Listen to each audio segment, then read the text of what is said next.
সে আজ অনেক দিনের কথা, প্রায় 10-12 বছরের। তখন দুর্গাদাস বাবু উকিল হননি। দুর্গাদাস বন্দ্যোপাধ্যায়কে তোমরা বোধহয় ভালো চেনো না, আমি বেশ চিনি। এসো, তাকে আজ তোমাদের সাথে পরিচিত করে দিই। ছেলেবেলায় কোথা থেকে এক অনাথ পিতা মাতাহীন কায়স্থ বালক রামদাস বাবুর বাড়িতে আশ্রয় গ্রহণ করেছিল। সবাই বলল ছেলেটা বড় ভালো, বেশ সুন্দর, বুদ্ধিমান চাকর। দুর্গাদাস বাবুর পিতার বড় স্নেহের বৃত্ত। সব কাজকর্মই সে নিজে টেনে নেয়। গরুর জাপ দেওয়া থেকে বাবুকে তেল মাখানো পর্যন্ত সব সে নিজে করতে চায়। সবসময় ব্যস্ত থাকতে বড় ভালোবাসে। ছেলেটার নাম হরিচরণ।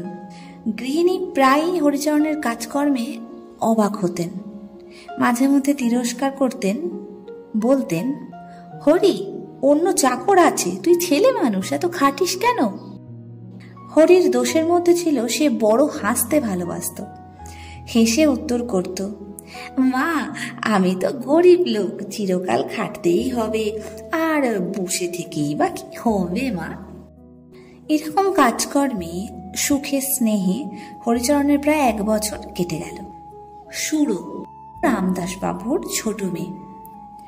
সুরোর বয়স এখন প্রায় 5-6 বছর। হরিচরণের সঙ্গে সুরোর বড় আত্মীয় ভাব দেখা যেত। যখন দুধ খাওয়ানোর জন্য গৃহিণীর সঙ্গে সুরো দ্বন্দ্বযুদ্ধ করত, যখন মা অনেক অযথা বচসা করেও এই কন্যাটিকে সমতে আনতে পারতেন না, আর দুধ খাওয়ার বিশেষ আবশ্যকতা আর তার অভাবে তার কন্যার প্রাণ চলে যেতে পারে এই আশঙ্কায় ভীষণ ভয় পেয়ে ভীষণ ক্রোধে সুরবালার গলা টিপে ধরে তাকে দুধ খাওয়াতে পারতেন না, তখন হরিচরণের কথায় অনেক ফল হতো। যাক, অনেক বাজে বকে ফেললাম, আসল কথাটা এখন বলি শোনো। না হয় সুরো হরিচরণকে ভালোবাসত। দুর্গাদাস বাবুর যখন 20 বছর বয়স, তখনকার কথাই বলছি। দুর্গাদাস এতদিন কলকাতাতেই পড়তো। বাড়ি আসতে হলে স্টিমারে দক্ষিণ দিকে যেতে হতো। তারপরেও প্রায় হাঁটা পথে 10-12 ক্রোশ আসতে হতো। সুতরাং পথটা বড় সহজগম্য ছিল না। এই জন্য দুর্গাদাস বাবু বড় একটা বাড়ি যেতেন না। ছেলে বিয়ে পাশ হয়ে বাড়ি এসছে, মা অতিশয় ব্যস্ত। ছেলেকে ভালো করে খাওয়াতে দাওয়াতে যত্ন আত্মীয়তা করতে যেন বাড়ি শুদ্ধ সকলেই একসঙ্গে উৎকণ্ঠিত হয়ে পড়েছে। দুর্গাদাস জিজ্ঞাসা করল, মা, এই ছেলেটি কে গা? মা বললেন, এটি একজন কায়েতের ছেলে, বাপ মা নেই, তাই কর্তা ওকে নিজে রেখেছেন। চাকরের কাজকর্ম সমস্তই করে, আর বড় শান্ত, কোনো কথাতেই রাগ করে না। আহা, বাপ মা নেই, তাতে ছেলে মানুষ, আমি বড় ভালোবাসি রে ওকে। বাড়ি এসে দুর্গাদাস বাবু হরিচরণের এই পরিচয় পেলেন। যা হোক, আজকাল হরিচরণের অনেক কাজ বেড়ে গেছে, সে তাতে সন্তুষ্ট ছাড়া অসন্তুষ্ট নয়।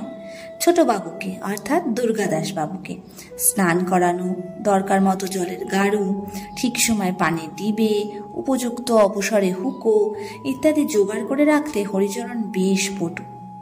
দুর্গাদাস বাবুও প্রায় ভাবেন ছেলেটি বেশ ইন্টেলিজেন্ট।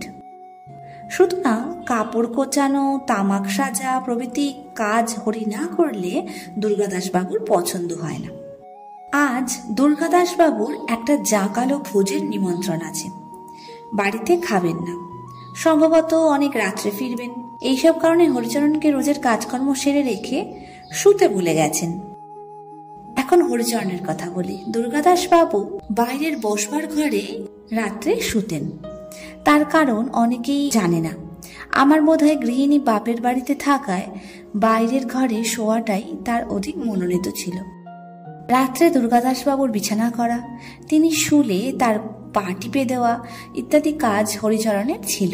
পরে বাবুর রীতিমতো ঘুম এসে গেলে হরিচরণ পাশের একটা ঘরে শুতে যেত। সন্ধ্যার শুরুতেই হরিচরণের মাথা টিপটিপ করতে লাগলো। হরিচরণ বুঝলো জ্বর আসতে আর দেরি নেই। মধ্যে মধ্যে তার প্রায় জ্বর হতো, সুতরাং এসব লক্ষণ তার বিশেষ জানা ছিল। হরিচরণ আর বসতে পারল না, ঘরে গিয়ে শুয়ে পড়ল। ছোট বাবুর যে বিছানা তৈরি করা হয়নি, এ কথা আর মনে রইল না তার। রাত্রে সকলেই খেলো, কিন্তু হরিচরণ আসলো না। গৃহিণী দেখতে আসলেন, হরিচরণ ঘুমিয়ে গেছে। গায়ে হাত দিয়ে দেখলেন গা বড় গরম, বুঝলেন জ্বর হয়েছে, সুতরাং আর বিরক্ত না করে চলে গেলেন। রাত্রি প্রায় 2টো বাজে। খাবার দাবার শেষ করে দুর্গাদাস বাবু বাড়ি এসে দেখলেন বিছানা তৈরি হয়নি।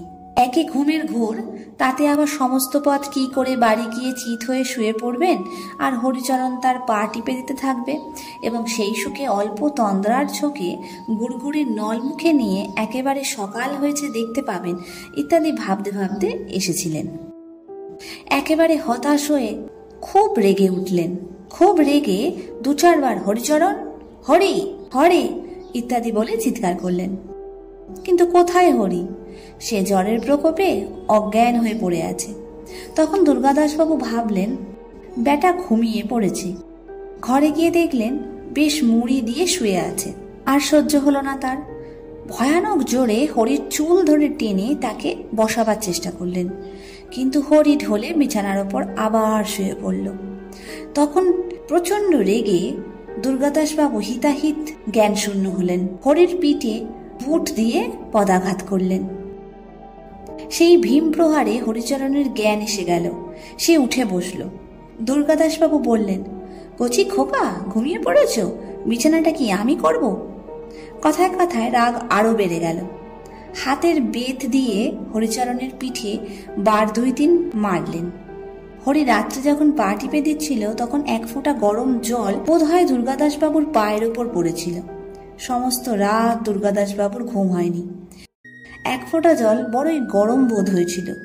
দুর্গাদাসবাবু হরিচরণকে বড় ভালোবাসতেন।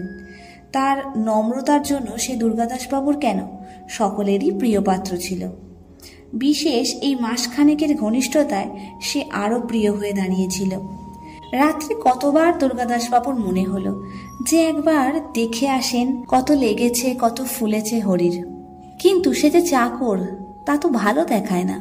কতবার মনে হলো একবার জিজ্ঞাসা করে আসেন জ্বরটা কমেছে রে হরি, কিন্তু তাতে যে লজ্জা বোধ হয়।